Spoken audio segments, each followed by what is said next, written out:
Muy buenos días. Primero que todo, agradecer a Dios que nos permite levantarnos. Agradecer a don Bienvenido Rodríguez y a su familia que nos permite llegar a todos ustedes en los lunes urológicos. También pueden vernos en Canal 110 de Claro y 90 de Altiz. Antes de dar el inicio al tip urológico de la semana, hace unas cuantas semanas estuvimos hablando aquí de lo que es la adicción a la pornografía. Y ayer, revisando, encontré un estudio donde dice, esto es importantísimo para los jóvenes y que tengan este dato, que el consumo excesivo de pornografía puede provocar cambios en el cerebro similares, oigan esto señores, similares a los que se observan en adicciones a sustancias como son el alcohol y la cocaína. O sea, fíjense hasta dónde puede dañar la adicción a la pornografía el cerebro. O sea, esa sobreestimulación dice que especialmente la liberación de dopamina puede incluso llevar a ese paciente a una dependencia compulsiva. ¿Qué quiere decir eso? Ya tendríamos que invitar a un psiquiatra, pero lo que quiere decir eso que lleva a ese paciente que a lo mejor está trabajando y necesita moverse para caer en lo que es la pornografía. O sea, que es una adicción que produce serios cambios importantes a nivel del cerebro. Iniciando con nuestro tip urológico de la semana. Algunos mitos de la vasectomía. La vasectomía aumenta el riesgo de cáncer de próstata. Eso es falso. La vasectomía es causa de disfunción sexual o impotencia. También es falso. Y la vasectomía produce ausencia del semen eyaculado. También es falso. Ante la duda, visite a su urólogo. Y un comentario antes de iniciar con nuestro invitado especial en el día de hoy con relación al tema de hoy interesantísimo, porque vamos a hablar del futuro del mundo, que son los niños, las niñas. Y hoy tenemos un tema interesantísimo de urología pediátrica. Pero antes de iniciar, yo quisiera leer esto que me llamó mucho la atención a los padres, a las madres, a los tíos, a los abuelos, a los tutores. La comunicación con los niños. Tenemos que cuidar la comunicación. Si usted le dice a un niño que un ratón vendrá por su diente en el momento que le sacamos un diente a un niño, el niño le va a creer. Si usted le dice a un niño o una niña que Santa vendrá para Navidad, también el niño le va a creer. Pero cuando usted le dice a un niño que es tonto, que es miedoso, que no vale nada, el niño también le va a creer esto. Entonces, la idea de esto es que debemos decirle a nuestros niños, a nuestras niñas, que son valientes, que son inteligentes y que son capaces. Entonces, el niño o la niña va a creer esto que nosotros como padres, como tutores, le transmitimos a ellos para tener grandes personas en el día de mañana y que sean útiles para nuestra sociedad. Inmediatamente pues vamos a iniciar con nuestro invitado especial en el día de hoy, el doctor Alberto Mejía, quien es cirujano, urólogo, pediatra. Y el tema a tratar hoy es enfermedades urológicas en niños y en niñas. Muy buenos días, doctor Alberto, gracias por su tiempo y esperamos que podamos orientar a esa población. Buenos días, Pablo, buenos días a todos los que nos escuchan. Muchas gracias por la invitación y espero que podamos aportar algo aquí a la población dominicana. Y cuando hablamos de urología, o sea, de los problemas, ¿cuáles enfermedades son más comunes a nivel de pediatría desde el punto de vista urológico? ¿Cuáles son las enfermedades que más comunes se ven tanto en niñas como en niños? Sí, fíjate, la urología pediátrica es una subespecialidad que trata todas las enfermedades del sistema urinario, también de los órganos genitales, tanto en niños como en niñas. Ya comprende desde la concepción prácticamente del niño o de la niña hasta la adolescencia y en algunos casos hasta la adultez, que es cuando ya empiezan ustedes los urólogos de adultos.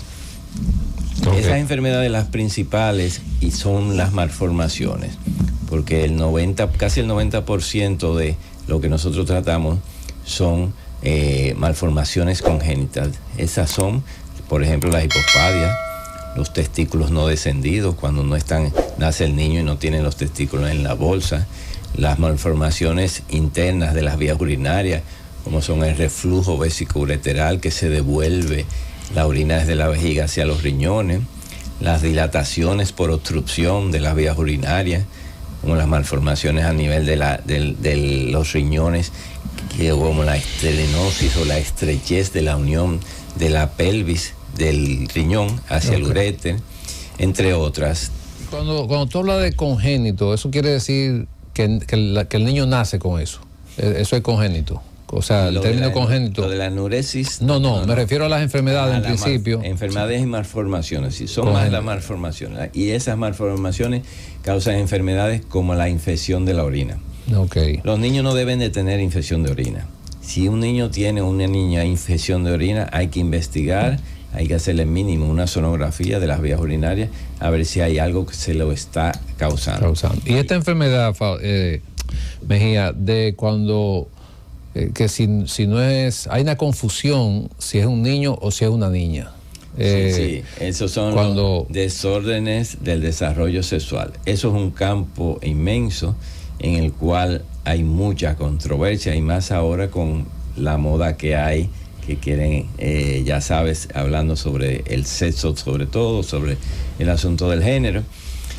Es muy controversial, son temas muy difíciles porque hay muchas opiniones, muchas variedades. Aquí en el Hospital Robert Reed tenemos un comité, que es un grupo de médicos de las diferentes especialidades en que se tratan específicamente esos pacientes. No, yo te pregunto, porque como tú dices, es un tema muy complejo, podrás orientarnos posteriormente. Yo en mi carrera completa solamente nosotros realizamos un caso en el hospital donde yo fui coordinador de la residencia, y bueno, ella decía que era mujer. Pues bueno, hicimos el procedimiento, le fue bien porque no era algo muy, había un desarrollo, vamos a decir así, del clítoris, a pesar de que no se encontró ovario ni nada de eso, pero se supone que había algo por ahí porque había un desarrollo o un estímulo hormonal. Entonces es un tema que yo creo muy interesante y que pues en breve estaremos con nuestro radioyente para algunas preguntas, porque hay muchas personas que están confundidas, que no saben dónde deben ir, qué deben hacer en este tipo de casos. Claro que sí. En orden de frecuencia, ¿cuáles son las mayores que se presentan en los niños generalmente? Sí, en los órganos genitales de los niños, la fimosis, eso es cuando el pene tiene el prepucio cerrado, que le causa algunos problemas para la higiene y para orinar, es de lo más frecuente. También lo que se llama la criptorquidia. Criptorquidia es cuando los testículos que se forman dentro del abdomen mientras está en la gestación el feto, ¿no? No han bajado al nacer a las bolsas, al escroto. Okay. Entonces, eso es bastante frecuente. También las infecciones de la orina, que son se pueden presentar cuando hay una malformación interna. Esa malformación es casi siempre el reflujo vesicoureteral, es el más frecuente. Y por otro lado también las dilataciones de los riñones, de las vías urinarias, que ya se detectan previamente antes de nacer. Ya muchas veces yo hago consultas prenatales a las madres embarazadas porque me lo han enviado porque han detectado un problema en los riñones, una dilatación, en la cual ya después de nacer, que regularmente uno ve cuál es la realidad que tiene, el diagnóstico, para saber ese pronóstico. O sea, que ustedes pueden tener un diagnóstico, por ejemplo, en una mujer embarazada de una patología urológica intrauterina. Claro que sí, eso hace mucho tiempo con la sonografía se empezó a detectar, ¿no? Pero fíjate, en la actualidad aquí hemos formado un grupo que se llama el Dominica Fetal Center. Ese es un grupo que consta de varios profesionales de la medicina de las diferentes áreas. Tenemos sobre todo ginecostretas y sonografistas, que son los que detectan esas malformaciones antes de nacer. ¿Qué resulta? Se pueden detectar diferentes malformaciones, no solo de las vías urinarias. De las vías urinarias se detectan bastante, pero se detectan también malformaciones como son de la hernia diafragmática, como son la espina bífida, labio leporino, entre otras. En lo que a mí compete, en mi área, Yo soy el urólogo pediatra del grupo y regularmente se detectan sobre todo esas dilataciones en los riñones, que son las estenosis o estrechez de la salida de los riñones. Okay. Otros tipos de malformaciones también se detectan. Hay algunas de ellas, como la válvula de uretra posterior también, que se ve una vejiga muy grande antes de nacer. Y ya incluso te puedo decir que ya hemos hecho algunos tratamientos intraútero. Aquí estamos haciendo los pininos, empezando, pero ya se están haciendo. Pero muy interesante eso. Sí, tenemos bajo la tutoría de un médico del Cincinnati Children's Hospital, que es el jefe allá de cirugía fetal, el cual nos está ayudando con eso, tutorizando y monitorizando, y ya él viene cada vez que hay una cirugía de esta y estamos empezando. Eso próximamente se sabrá un poco más de eso. Me imagino que es complejo, porque tú operar un producto que todavía aún no se ha formado, vamos a decirlo así, y tú operarlo intraútero, me imagino que ustedes están haciendo... Muy complejo, pero la finalidad de eso es que el niño o la niña nazca mejor. Claro, Por ejemplo, hacer que esos riñones que se dañan antes de nacer, hacer que no se dañen. Exacto. Por lo tanto, nace mejor. Hay unos casos que son los de las malformaciones de la columna vertebral, la espina bífida, en la cual esa tiene un éxito tremendo ya en las partes del mundo donde se hace, que se hace intraútero, y la diferencia entre un niño que nace con eso a un niño que nazca operado de eso son del cielo a la tierra. O sea, que lo operen dentro del útero. Lo operan dentro del útero, vuelven, lo cierran, el niño nace normal, ¿no? Cuando no se opera esa espina bífida, regularmente tiene problemas para la deambulación, problemas de los miembros inferiores, de las piernas, problemas de todo el sistema urinario, desde el ombligo para abajo, podemos decir. Sin embargo, los que se operan de eso es un cambio de mejoría cuando nacen increíble. La hipospadia, que no hemos hablado de ese tema, es cuando el conducto no está en el extremo del pene, o sea, que orina debajo del pene o a veces a nivel escrotal. Pero también se nos quedó una patología que es la criptorquidia, o cuando los testículos no bajan al escroto. Entonces, estas enfermedades, estas patologías, ¿quién debe operarla? Porque eso es importante para nuestros radioyentes, saber dónde deben dirigirse cuando tienen una condición de un niño con alguna de estas enfermedades. Claro que sí, es muy importante, sobre todo en la hipospadia, que la hipospadia es una malformación del pene que consta de 3 componentes. Número 1, la uretra, o sea, el tubo por donde sale la orina no se formó hasta el extremo distal, o sea, hasta el glande, no llegó hasta la punta. Por donde sale la orina, el chorro de la orina. Eso es uno. Segundo, la piel tiene una malformación en la piel, que tiene como un capuchón dorsal.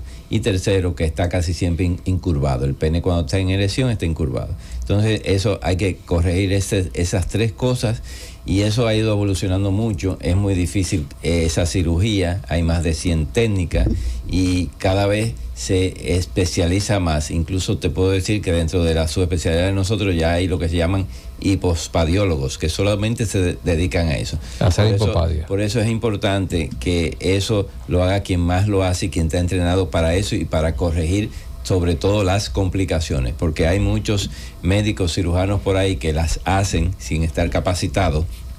Entonces las complicaciones, como no tienen el entrenamiento, no están capacitados para corregir esas complicaciones, y luego van donde nosotros ya con una secuela que se hace mucho más difícil de corregir. O sea que llegan ustedes ya con una complicación. Sobre todo al hospital Robert Rick Cabral, donde también trabajamos, llegan a veces ya destrozados estos penes, y tenemos que hacer injertos de la mucosa de la boca, injertos de piel, una serie de cosas que ya el niño que podría llevar una sola cirugía o quizás 2, ya se convierte en un niño que puede tener múltiples cirugías para llegar a corregir y ponerse pene normal. Por eso es aconsejable que las hipospadias lo hagan, aunque sean las más sencillas, los urólogos pediatras que están entrenados para hacer eso. Agradecer a Dios de nuevo por permitirnos concluir nuestro programa en los lunes urológicos de la receta médica Z101, siempre pensando en ti. Cundo, llévatelo. La receta.